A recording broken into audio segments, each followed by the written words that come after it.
Hello, welcome to Education Therapy. बच्चों, यहाँ पर आज हम उत्तर प्रदेश बोर्ड कक्षा 6 विषय विज्ञान में पाठ 20 पढ़ेंगे, जिसका नाम है चरणबद्ध सोच। ये पाठ आपका जो नया सिलेबस है 2024-2025 का, उससे लिया गया है। वही पाठ हम यहाँ पे पढ़ेंगे। शुरू करने से पहले अगर आपने अभी तक चैनल को सब्सक्राइब नहीं किया है तो सब्सक्राइब कर लें। साथ साथ अपने दोस्तों के साथ भी वीडियो को और चैनल को दोनों को शेयर करिए, ताकि आपके फ्रेंड्स भी यहाँ से पढ़ाई कर सकें। डिस्क्रिप्शन में आपको टेलीग्राम चैनल और व्हाट्सएप चैनल की लिंक मिल जाएगी। आप टेलीग्राम और व्हाट्सएप पे मुझे ज्वाइन करिए, जहां पे आपको जो भी चीजें हम यहाँ पे पढ़ रहे हैं, यानी एक तरह से मैं आपको जो किताब है आपकी, वो आपको टेलीग्राम और व्हाट्सएप पे प्रोवाइड कर दूंगा। आप अपने मोबाइल में ही खोल के पूरी किताब, उसका सोल्यूशन, क्वेश्चन आंसर, सब कुछ आप यहाँ पे मोबाइल में ही पढ़ सकते हैं। तो अगर आप ज्वाइन कर लेंगे तो इससे आपको बहुत बेनिफिट होगा। वेबसाइट की लिंक आपको स्क्रीन पर दिख रही है, जिसका नाम है www.deepfreetool.com। इस वेबसाइट को विजिट करिए। यहाँ पे आपके काम की बहुत सारी चीजें हैं, जैसे calculator, profit calculator, discount calculator, percentage calculator. आप मैप पर किसी दो जगह पॉइंट लगा के उसके बीच की दूरी कैलकुलेट कर सकते हैं। ये सारे टूल आपको यहाँ पे मिल जाएंगे। आप एक बार जाइए और सभी का यूज करके देखिए और मुझे कमेंट में बताइए कि आपको कौन सा टूल ज्यादा अच्छा लगा है। चलिए शुरू करते हैं इस पाठ को पढ़ना। पाठ का नाम है चरणबद्ध सोच। चरणबद्ध का मतलब स्टेप बाय स्टेप, यानी एक एक स्टेप कार्य करना ही चरणबद्ध कहलाता है।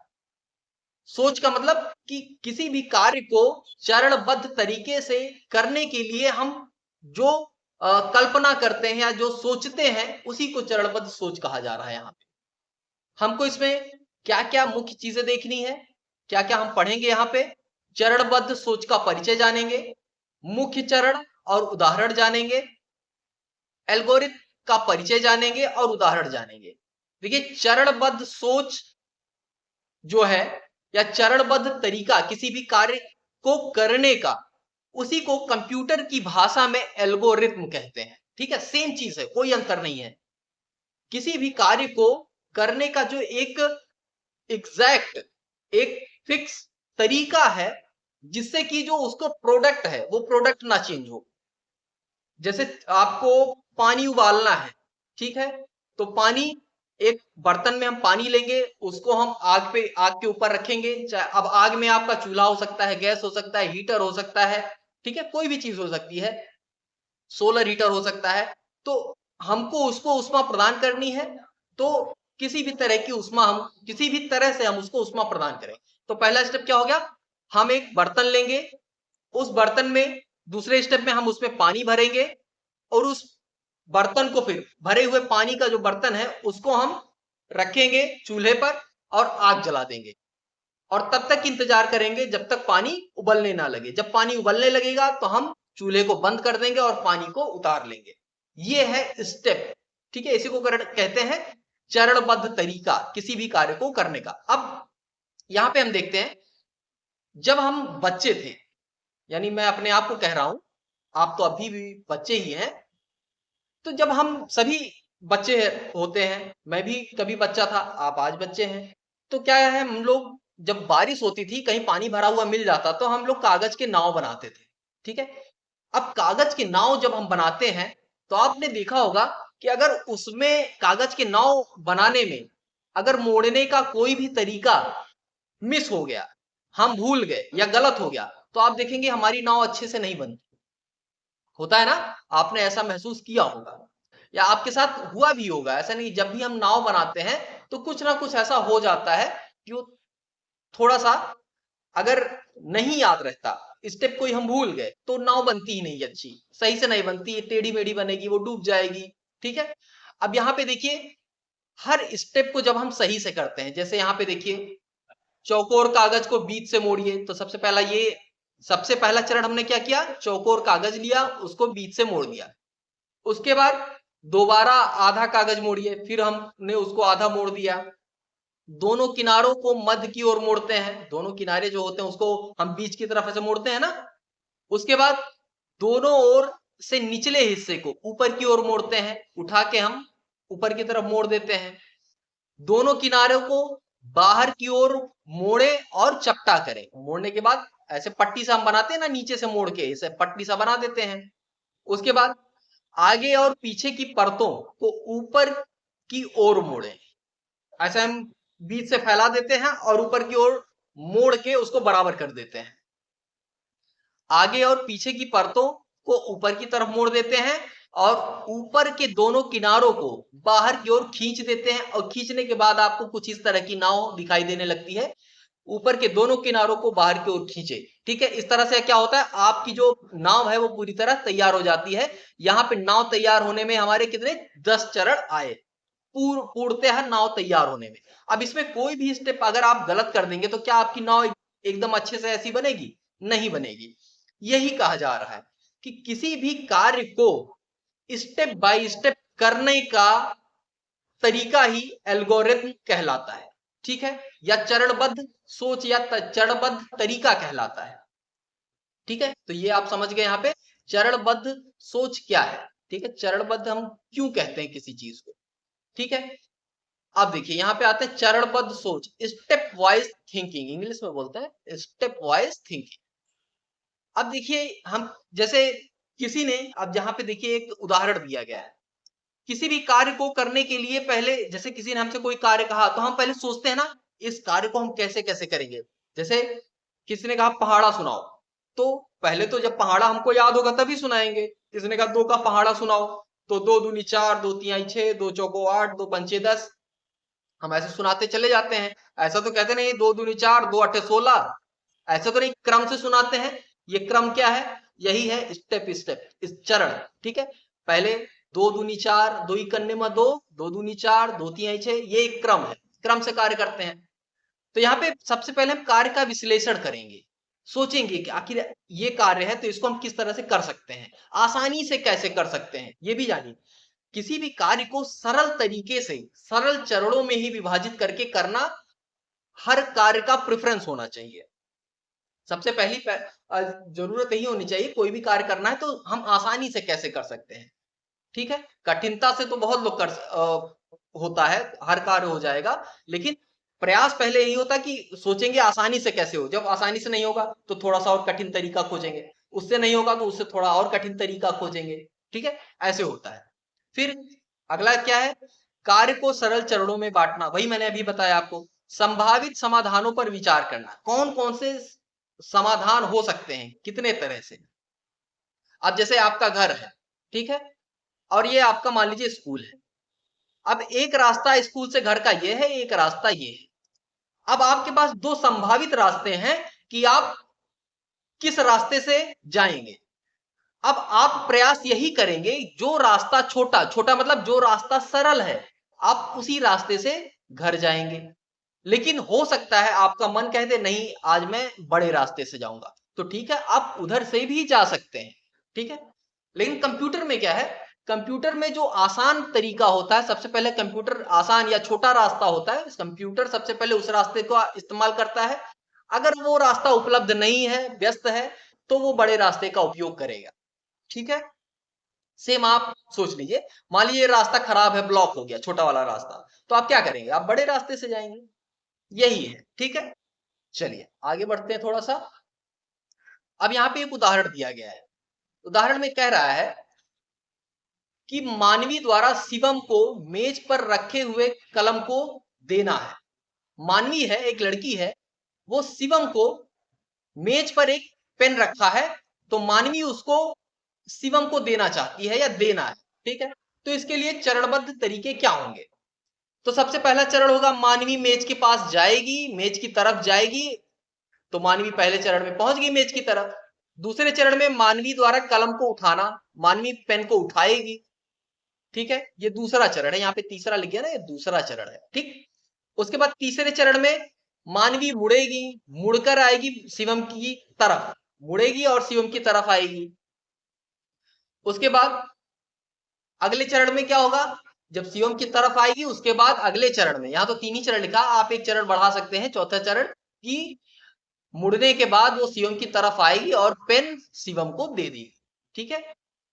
तो ये चरण, इस तरह से हम किसी भी कार्य को स्टेप्स में बांट सकते हैं, ठीक है, देखिए यहाँ पे लिखा हुआ ना, देखिए मानवी का मेज की तरफ मुड़ना, मानवी ने मेज की तरफ मुड़ा, मानवी का मेज की तरफ जाना, मेज की तरफ गई, मेज की तरफ हाथ बढ़ाना, मेज से कलम का उठाना, ये सब क्या है, ये सारे स्टेप है। आप छोटे छोटे स्टेप में बांट सकते हैं, कोई दिक्कत नहीं है, ऐसा नहीं कि आप डायरेक्ट बड़ा वाला स्टेप लिखे, छोटे छोटे में बांट सकते हैं। मानवी का शिवम की ओर मुड़ना, पेन जब उसने उठा लिया तो उसके बाद शिवम की तरफ मुड़ी, शिवम, मानवी द्वारा शिवम को कलम देना, उसने शिवम को कलम दे दिया, शिवम का कलम को पकड़ना। ठीक है, अब ये कार्य पूरा हो गया, शिवम ने अपने हाथ में कलम ले लिया तो कार्य पूरा हो गया। तो इस तरह से हम चरणों में किसी भी कार्य को बांट सकते हैं। ठीक है, यहाँ पे कुछ मुख्य बिंदु है, इसको भी आप देखिए। किसी भी कार्य को करने के कई चरण होते हैं, बिल्कुल हो सकते हैं। किसी भी एक ही कार्य को करने के हो सकता है अलग अलग व्यक्तियों द्वारा अलग अलग चरण लिखे जाए, ठीक है, लेकिन उसमें से कम चरण में सबसे कम चरण में, आसान चरणों में, कम चरणों में सेम रिजल्ट अगर कोई दे रहा है, एक ही चीज आ रही है, तो वो चरण ज्यादा अच्छे माने जाते हैं। बहुत ज्यादा चरण चरण नहीं लिखने चाहिए, बहुत ज्यादा स्टेप्स नहीं होने चाहिए किसी भी कार्य को करने में। ठीक है, प्रयास यही रहे कि इस काम हर स्टेप डिफाइन हो, हर स्टेप को लिखा जाए, लेकिन प्रयास रहे कि ज्यादा स्टेप ना बढ़ाए जाए। कार्य करने से पहले कार्य के मुख्य चरणों को समझते हैं, प्रत्येक मुख्य चरण के विस्तृत चरणों को समझते हैं। अब जो मुख्य चरण है उनका विस्तृत चरण खोजेंगे, अगर उस मुख्य चरण में भी हमको कोई स्टेप बनाना है या चरण बनाना है तो हम बना सकते हैं। अंत में उस कार्य को करने के लिए सबसे सरल चरण का प्रयोग करते हैं। जैसे आप स्कूल जाने के लिए बताया ना कि छोटे रास्ते का आप प्रयोग करेंगे। एक गाड़ी बनी है, लेकिन अब गाड़ी जो बन रही है, आप देखेंगे इसमें पहला चित्र, इसमें सबसे पहले ऊपर का हिस्सा बनाया गया। ठीक है, ऊपर का मेन हिस्सा, पहले चारों कोने, ऐसे 4 कोने से ज्यादा हैं तो पूरा ऐसा स्ट्रक्चर बना लिया गया। उसके बाद पहिया जहां लगता है वो हिस्सा काटा गया, ये दूसरा चरण था हमारा। फिर गाड़ी में खिड़की होती है तो खिड़की के लिए जगह निकाली गई, ये तीसरा चरण हो गया। उसके बाद गाड़ी में हेडलाइट लगाई गई और बैक लाइट लगाई गई और फिर पहिया लगाया गया, ये चौथा चरण था। इसके बाद पीछे आप देखेंगे यहाँ स्टेपनी लगाई गई, स्टेपनी यहाँ पे देख रहे हैं ना, ये स्टेपनी लगाई गई। स्टेपनी लगने के बाद छठे चरण में आप देखेंगे यहाँ पे सड़क पे गाड़ी चलने लगी। ठीक है, तो ये जो गाड़ी है, गाड़ी का मैन्युफैक्चरिंग है, गाड़ी क्यों बना रहे थे, गाड़ी सड़क पे चले। तो गाड़ी की शुरुआत कैसे होगी, सबसे पहला स्टेप क्या करेंगे, और सबसे आखिरी जो प्रोडक्ट हमको चाहिए, जो हमको बना के किसी को देना है या देखना है, आखिरी चीज क्या बन के तैयार हो रही है, वो हमारा आखिरी स्टेप होता है। तो यहाँ पे इतनी चीजें जो मैंने आपको बताई है, ये सारी चीजें देखकर सुनकर आप समझ गए होंगे कि आखिर जो चरणबद्ध सोच है या इस पाठ में जो हमें पढ़ना है वो क्या चीज हम यहाँ पे समझने का प्रयास कर रहे हैं। इसी प्रकार एक उदाहरण और देखिए, खेत में बीज बोना। ठीक है, अब खेत में बीज बोना है तो उसके लिए चरणबद्ध तरीका क्या है, खेत में नमी की जांच करना पड़ेगा हमको, क्या जमीन में उतनी नमी है कि हम बीज डालेंगे और वो फिर पेड़ का, एक पौधे का रूप लेगा। तो सबसे पहले खेत की नमी की जांच, खेत की जुताई करना, फिर उसमें बीज डालेंगे, पाटा लगाना। ठीक है, इतना काम करेंगे तब जाके कहीं हमारा क्या होगा, वो जो बीज हमने डाला है वो एक पौधे का रूप लेगा। तो यहां से आपने हर कार्य के लिए कैसे हम हर कार्य को एक स्टेप में लिखेंगे वो आपने यहां से सीख लिया। अब यहाँ पे जो देखिए, आप मैंने ऊपर ही बताया कि किसी भी कार्य को करने के लिए जब हम उस कार्य को छोटे छोटे और सरल स्टेप्स में, चरणों में विभाजित करते हैं, क्रमबद्ध चरणों में, ये भी ध्यान रखिएगा, चरणों में, सरल चरणों में और क्रमबद्ध चरणों में विभाजित करते हैं, तो उसे हम एल्गोरिथम कहते हैं। ठीक है, उसी को हम एल्गोरिथम कहते हैं। तो यहां पे देखिए क्या लिखा है, एल्गोरिथम को कंप्यूटर, एल्गोरिथम जो प्रोग्राम है, कंप्यूटर को दिए जाने वाले निर्देश।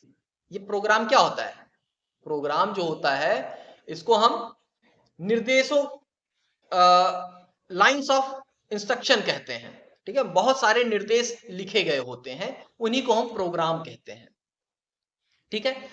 तो एल्गोरिथम कब लिखा जाता है? जो कंप्यूटर प्रोग्राम बनाए जाते हैं उनको लिखने से पहले इस एल्गोरिथम को बनाया जाता है।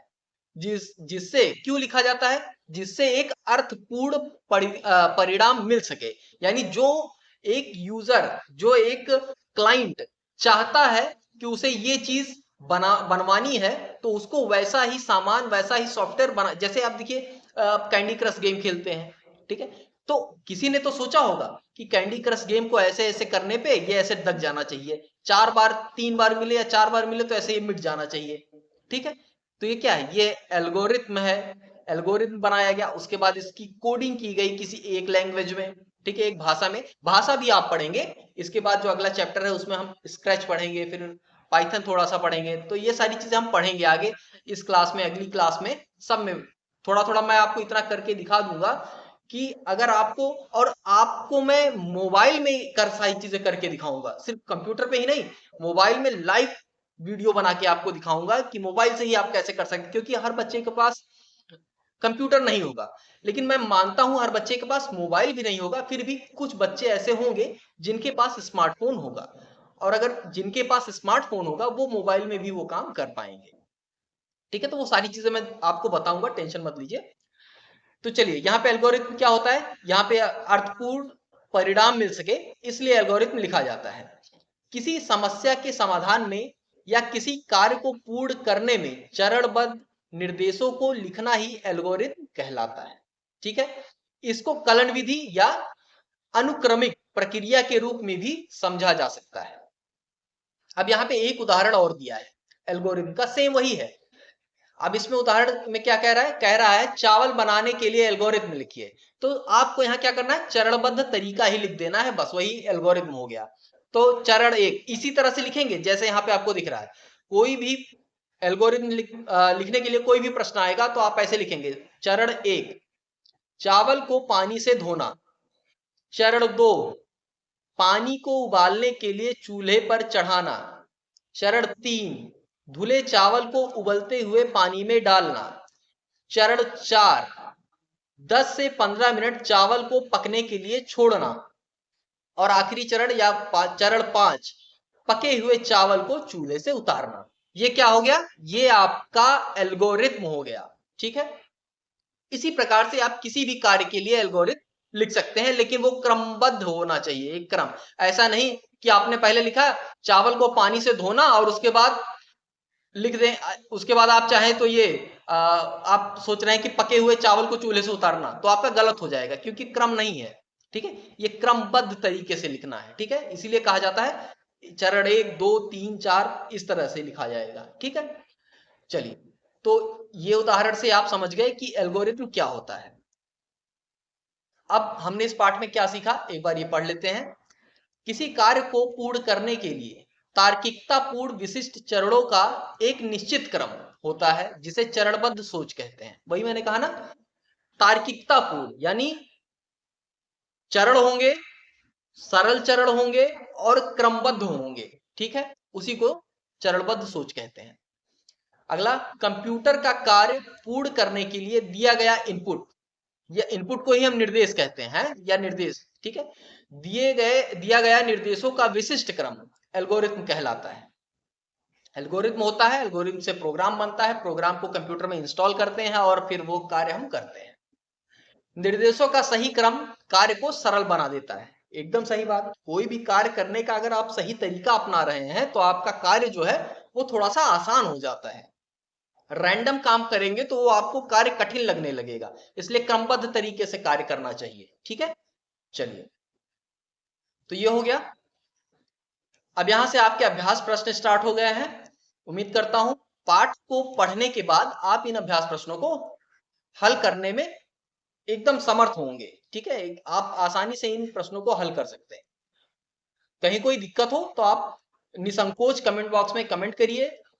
आप कहाँ दिक्कत है आपको वो आप बताइए, मैं पूरी तरह से आपकी समस्या को दूर करने का प्रयास करूंगा।